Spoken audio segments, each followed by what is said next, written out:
2026년 봄 시장은 다시 움직이기 시작했습니다. 전쟁, 금리, AI, 거대한 변화들이 새로운 흐름을 만들어냅니다. 지금 우리는 그 한가운데 서 있습니다. 이 흐름은 어디로 향할 것인가, 그리고 누가 먼저 읽어낼 것인가. 시장의 미래를 남들보다 먼저 만나는 단 하루.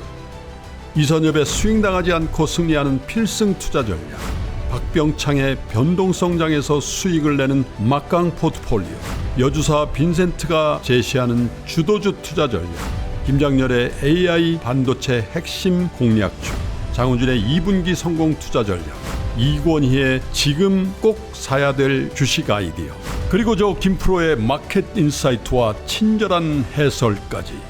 요동치는 장에서 살아남기 위해 지금 꼭 들어야 될 주식 투자 전략. 지금 여러분께 가장 필요한 모든 주식 투자의 노하우와 인사이트가 단 하루만 여러분께 공개됩니다. 그리고 어디서도 가질 수 없는 단 한 번의 기회, 최고 전문가들과의 1:1 멘토링까지. 2026년 4월 18일 세종대학교 대양홀. 지금 바로 이 선택이 여러분이 자산가가 되는 첫걸음이 될 것입니다. 한정된 좌석을 지금 바로 선착순으로 모십니다. 영상 하단의 링크를 클릭하세요.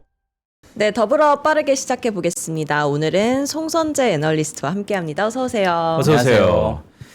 자, 위원님, 조정이 크게 받는 우리 장에서 현대기아 어떻게 봐야 됩니까? 현대기아도 뭐 장에 영향을 안 받을 수는 없죠. 뭐 당연히 중동 전쟁이 자동차 수요에 부정적인 영향을 줄 것이다라는 우려감이 있고요. 물론 이제 장기적으로 간다라면 수요 위축이 있을 거고, 단기적으로 끝난다면은 이제 공급 사이드 쪽에서의 문제가 있을 건데, 중동 쪽으로 가는 물량이 뭐 현대기아의 글로벌 판매 중에서 중동 쪽이 한 5% 정도 수준이에요.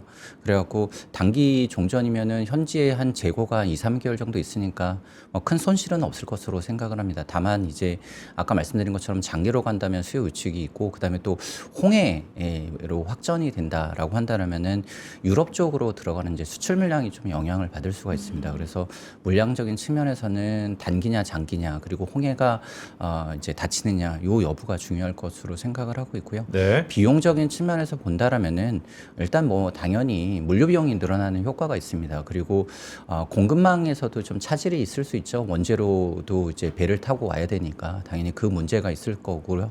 그다음에 에너지 가격이 좀 최근에 유가가 워낙 급등을 했잖아요. 그러다 네. 보니까 에너지 가격이 급등을 하게 되면은 에너지, 그러니까 유가를 갖다가 기본으로 쓰는 뭐 플라스틱이라든가 합성 수지라든가 고무라든가 뭐 그다음에 그걸 가지고서 가공을 할 때 쓰는 이제 알루미늄, 철강 이런 쪽에서도 원가가 올라가는 효과가 발생을 합니다. 근데 보통 이러한 원재료들의 원가는 완성차들한테 한 5, 6개월 정도 후행해서 영향을 주거든요. 그러면은 지금 1분기에 올라갔던 가격들은 3분기 이후로 네. 아마 실적에 좀 부담이 될 것으로 생각을 합니다. 그나마 좀 다행스러운 거는 환율이 조금 올라주고 있다. 뭐 환율이 좋은 게 뭐 국가적으로 좋은지는 모르겠으나 네. 자동차 회사들 입장에서는 단기적으로 수출 채산성은 조금 올라가는 효과가 발생을 합니다. 그리고 물론 이제 원자재를 수입하는 데 들어가는 달러도 더 많이 들 거고, 그다음에 자동차들의 이제 판매 보증 충당 비용이라고 하는 달러로 지급해야 되는 비용들이 원화로 환산될 때 일시적으로 영향을 주기는 합니다만은 네. 전체적으로 본다면 수출 채산성이 조금 더 좋아진 효과가 있기 때문에 환율이 좀 손익을 좀 방어해 주는 역할을 할 것으로 생각을 합니다. 그래서 뭐 전체적으로 보면은 그래도 안 좋은 게 조금 더 큰 영향이 있겠지만은 환율이 조금 방어해 주고 있다, 이렇게 생각하시면 될 것 같습니다. 네, 송선재 위원님 똑똑하게 생기셨다고 댓글에서. 정확하시네요. 네. 네, 근데 전쟁 이전에 네. 자동차 주식이 올랐던 이유가 로봇 사업에 대한 기대감 때문이잖아요. 네, 그렇죠. 작년도 하반기부터 이제 미국 정부에서 로봇을 뭐 전략 산업으로 지원할 것이다라는 이제 네. 기대감이 있었고, 실제로 2026년적으로 관련된 법안이 좀 발의될 것으로 생각을 합니다. 그리고 아틀라스, 그러니까 CES에서 이제 현대차 그룹이 지분을 갖고 있는 보스턴 다이나믹스가 아틀라스라는 모델을 공개를 하면서 관련된 모멘텀이 이제 상당히 그 자동차 주가에 많이 선반영이 되었죠. 그럼 이미 선반영을 다 한 건가요? 아니면 일단 지금 네. 현재 밸류에이션을 보면은 이게 글로벌 자동차 업체들의 평균 PER이 8배 정도 되는데 현대차가 거의 10배 이상이 되고요. 기아가 한 8배 정도 되거든요. 네. 물론 상위권 업체들의 밸류에이션은 9배 정도 돼요. 그러니까 뭐 현대 기아 합쳐서 9배 정도 되니까 일단 글로벌 피어들 상위권 업체들 평균 정도까지 올라왔고요. 그다음에 현대 기아의 과거 히스토리컬한 밸류에이션을 보더라도 과거 상단을 조금 넘어선 상태예요. 그래서 이게 이제 자동차로만 현대랑 기아를 자동차 기업이라고 본다라면은 현재 밸류에이션은 적정한 수준이다라고 생각을 해요. 네. 그러면 이제 지금부터의 주가는 결국은 신사업 모멘텀을 얼마나 추가적으로 반영할 수 있느냐 여부를 보고 신사업 모멘텀은 가장 큰 거는 일단은 로봇에 대한 기대감일 거고 그다음에 자동차 쪽에서는 과거에 자동차 제조 판매라는 비즈니스를 벗어나서 자율주행을 통한 서비스 기업으로 바뀔 수 있느냐 이 여부가 결국은 중요할 거고 요 두 가지는 로봇과 자율주행은 방향성은 명확합니다. 네. 이 방향성을 얼마나 빠르게 속도가 캐치업을 해줄 수 있는지 여부가 결국은 핵심적일 거고 향후 주가를 바라볼 네. 때도 로봇과 자율주행에 관련된 속도 문제 요게 아마 중요할 것으로 생각합니다. 너무 중요한 말씀 하셨어요. 사실 우리 현대기아 주주분들이 네. 방향성에 의심하시는 분은 없어요. 네, 모든 사람이 그럴 겁니다. 네, 속도잖아요. 네, 네. 맞습니다. 그런데 CES 이후에 로봇의 속도가 글쎄 이건 저의 개인적인 소외일지도 모르지만 약간 정체됐다는 생각이 좀 들어요. 아닙니다. 개인적인 생각이실 것 같고요. 네. 뭐 로봇은 원래 그 속도로 가고 있었습니다. 아, 그래요? 네, 그 뭐 사실 뭐 신제품이라고 하는 거고 전혀 없던 개념이잖아요. 어떻게 보면 물론 휴머노이드 로봇이라는 개념은 있었지만은 기술을 갖다가 개발을 갖다가 뭐 바로 뭐 다음 달 뚝딱 하고 나온다 이렇게 한다면 어려운 기술이 아니겠죠. 누구나 할 수 있었던 기술이었을 거고 당연히 로봇 기술은 당연히 어렵습니다. 그리고 로봇은 그 굉장히 큰 산업이다 보니까 결국은 제가 계속 말씀드린 것처럼 로봇에 대한 수요보다는 결국은 공급이 시장의 속도를 좌우할 거고 그 시장의 속도는 결국은 기술의 발전 속도에 따라 다를 거이기 때문에 결국은 로봇 시장의 그 모멘텀은 기술이 얼마나 빨리 나오는지 여부에 따라 달라질 거다. 근데 과거 로봇 기술들은 결국은 걷는 기술 이런 쪽은 상당히 많이 발전을 했어요. 근데 로봇을 갖고 우리가 걸어 다니는 데만 쓰면은 결국은 뭐 고가의 인형이잖아요.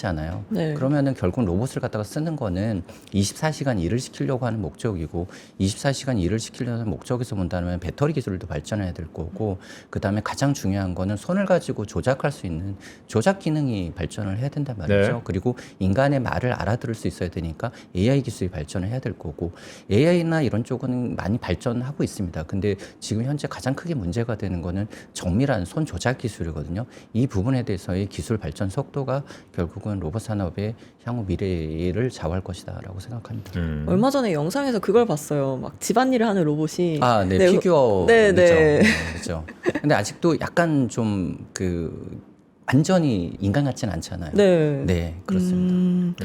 그리고 최근에 발간하신 자료를 보면 미국 안보 로보틱스 법안이 발의됐다고 하는데 네. 이 법안은 어떤 법안이에요? 네, 요거를 갖다가 좀 일단은 먼저 말씀드려야 될 게 법안의 발의지 통과는 아니다라는 네. 걸 갖다가 말씀을 드리고요. 근데 이게 이 법안이 어떤 거냐면 미국의 공화당 상원의원과 민주당 상원의원이 동시에 이제 같이 이제 발의를 했던 거고, 그러니까 양당에서 같은 생각을 하고 있다라는 점이 중요하고요. 초당적이네요. 네, 그리고 이거에 대한 주요 내용은 미국 행정기관이 적대국 및 관련된 기업들에서 제조된 무인 지상 차량을 구매하거나 운영하는 걸 갖다가 금지시키자라는 법안입니다. 그럼 적대국이라고 한다면은 뭐 중국, 러시아, 북한, 이란 이런 정도인데 이 중에서 관련해서 로봇을 갖다가 만들 수 있는 국가는 당연히 중국이겠죠. 그러니까 결국은 중국을 타겟으로 한 법안이고요.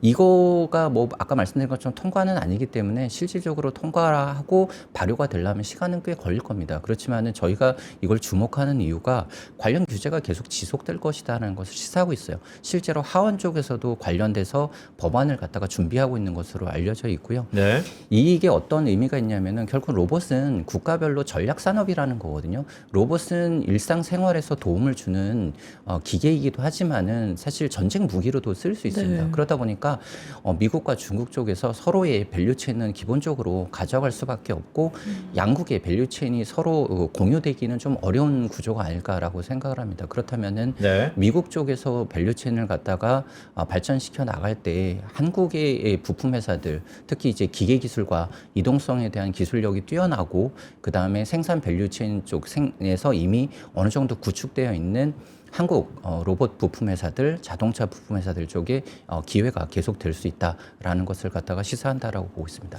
자, 위원님에게 사실 주가의 투자 시계를 좀 짧게 여쭤보는 게 송구스럽지도 하지만 한번 여쭤볼게요. 현대차 주가가 2월 말에 68만 7천 원, 네. 원점 찍고 한 달 만에 지금 한 20% 넘게 하락했습니다. 그런데 우리가 전반적인 뭐 전쟁통이니까 그럴 수 있죠. 네. 그런데 중국에서 지금 우리 메모리 업체 중에서는 창신 메모리가 또 상장을 앞두고 있고 유니트리 또 상장하잖아요. 네, 맞습니다. 이게 중국에서 이렇게 로봇이 하나둘씩 나오면 아까 말씀드렸던 것처럼 미국에서는 초당적으로 안보 로봇에 대한 법안이 발의됐다 하더라도 주가는 움직인단 말이죠. 네. 부정적으로 움직일까요? 아니면 긍정적으로 움직일까요? 두 개 다 영향을 줄 것으로 생각을 합니다. 일단 뭐 유니트리가 3월 20일 날 그 상해 증권거래소 과창판 쪽에 사전 심사 승인을 갖다가 통과를 했고요. 5월이나 6월 쪽에 이제 상장 심의위원회를 이제 정식으로 통과를 한다라면은 6월에서 8월 정도에 상장을 갖다가 하는 걸 목표로 하고 있어요. 유니트리는 뭐 잘 아시겠지만은 휴머노이드 로봇 쪽에 G1이라고 하는 G2라고 하는 이 모델을 갖다가 그 유튜브에서 많이 보셨을 거라고 생각을 네. 합니다. 이 모델을 갖다가 판매하는데 아직까지 뭐 쓰임새는 제한적이에요. 기업이라든가 뭐 이런 쪽에서 약간 이제 손님 맞는 거나 약간 뭐 이렇게 쇼잉하는 이런 쪽에서 좀 많이 쓰이고 있고요. 그다음에 내구성도 그렇게 좋지는 않습니다. 내구성도 좀 낮고 가격은 굉장히 싸고요. 그래서 아직까지 뭐 현대 그 보선 다이내믹스 이런 쪽의 경쟁 상대라고 보기는 어렵습니다. 그렇지만은 유니트리가 좀 주목받는 이유가 수익을 내고 있다라는 거거든요. 작년도에 매출액이 한 3,700억 정도 돼요. 그리고 매출 총익률이 60% 정도가 되고 비경상적인 거를 제외한 순익률이 35% 정도 될 정도로 수익성을 갖다가 내고 있는 기업이 상장을 한다라는 측면에서 좀 주목을 받을 것으로 생각을 합니다. 네. 뭐 상장하고 나서 시가총액이 얼마가 될지는 모르겠으나 일단 상장을 목표로 하는 금액은 시가총액 기준 10조 원 정도를 목표로 하고 있는 것으로 지금 알려져 있거든요. 그래서 네. 10조 원이라고 한다면은 결국은 수익이 나고 있는 기업에 대해서 밸류에이션이 어느 정도 이제 가능해지잖아요. 그러면은 PSR 기준으로 당장 작년 기준으로는 27배, 올해 한 2배 이상 성장을 할 거니까 한 13배 정도까지 PSR이 나올 거고, PR은 작년 기준이면 76배, 올해 기준으로는 거의 30배대 정도의 PR이 나올 거라는 거죠. 그러니까 이 유니티리가 상장한다라고 했을 때 이제 이런 로봇 기업들이 이제 상장을 통해서 자금을 확보하고 겨울 더 투자를 할 거고, 그럼 로봇 산업이 발전할 것이다라는 기대감이 형성될 수도 있겠고, 반대로 유니티리라는 회사가 상장되면서 밸류에이션을 갖다가 어느 정도 이렇게 시장에서 적용을 받는다라고 한다라면은 향후에 상장할 기업들이 이걸 갖다가 이제 어느 정도 참조하면서 바로 할 수 미터가 있겠죠. 되겠네요. 그런 측면에서 본다라면은 시장에서 기대하는 거는 이거보다 훨씬 더 높은 밸류에이션이니까, 그러니까 결국은 초기에 상장할 때의 밸류에이션보다 주가가 좀 더 많이 올라줘야지만이 아마 주가가 그 로봇 기업들한테는 긍정적으로 영향을 줄 것으로 생각합니다. 네, 시간이 많이 지나서 마지막 질문 짧게 드리겠습니다. 그럼 이런 장 속에서 자동차 업체들 전략 어떻게 세우고 접근하면 좋을까요? 뭐 좀 어렵습니다. 사실 뭐 단기적으로 자동차 쪽만 보면은 이미 밸류에이션은 꽉 찬 상태에 있는 거고, 결국은 이제 나머지를 로봇과 자율주행으로 채워줘야 될 건데, 로봇이라는 게 뭐 말씀드린 것처럼 단기적으로 완성되는 건 아니잖아요. 시간을 두고 2년에서 5년 정도를 두고서 장기적으로 보셔야 될 거고, 그 안에서 변동성은 있을 수밖에 없습니다. 네. 하지만은 보선 다이내믹스가 가지고 있는 기본적인 경쟁력은 굉장히 뛰어난 회사일 거고요. 그 다음에 올해 중으로 본다면은 아까 말씀드린 것처럼 미국 정부가 로봇 산업에 대한 전략적으로 지원을 계속할 것이다라는 점, 그리고 2분기쯤에 그 테슬라가 옵티머스 3세대 모델을 갖다가 공개할 것이다라는 점을 좀 모멘텀으로 생각을 하고 있고요. 그 다음에 하반기로 생각한다면 가장 큰 모멘텀은 보스턴 다이내믹스에 대한 상장 관련된 이슈일 거예요. 물론 보스턴 다이내믹스의 상장은 2027년도 하반기 정도가 저는 예상이 된다라고 생각을 합니다. 네. 하지만은 그 전에 아무래도 IPO 관련된 주관사를 선정을 해야 될 거라는 거죠. 그러면 이제 시장에서는 주관사 선정만 딱 된다라고 했어도 상장에 대한 거를 갖다가 선반영을 할 것으로 생각을 합니다. 그래서 좀 단기적으로 변동성은 있을 수 있지만은 하반기에 여러 가지 로봇 관련된 모멘텀이 나올 것이다. 그리고 자율주행 관련해서도 현대차가 그 하반기에 SDV 페이스카라고 하는 그 자율주행 관련된 시범 모델을 갖다가 공개할 거고요. 그 다음에 최근에 엔비디아랑 또 제휴를 또 많이 합니다. 그래서 엔비디아가 가지고 있는 자율주행 생태계 관련된 여러 가지도 이제 흡수할 수가 있다라는 점 감안한다라면은 아까 말씀드린 로봇과 자율주행 관련된 모멘텀은 하반기에 더 좋아질 것이다라는 점 관점에서 좀 떨어졌을 때 좀 매수하는 관점으로 보시는 게 좋지 않을까라고 생각합니다. 네. 네, 하반기에 로봇과 자율주행 관련해서 모멘텀이 있으니까 하반기를 주목해 보면 좋을 것 같다라고 말씀해 주셨습니다. 송선재 위원님과 함께했습니다. 고맙습니다. 고맙습니다. 네, 이런 장 속에서 네. 우리 하루 종일 네. 전략을 세울 수 있는 음.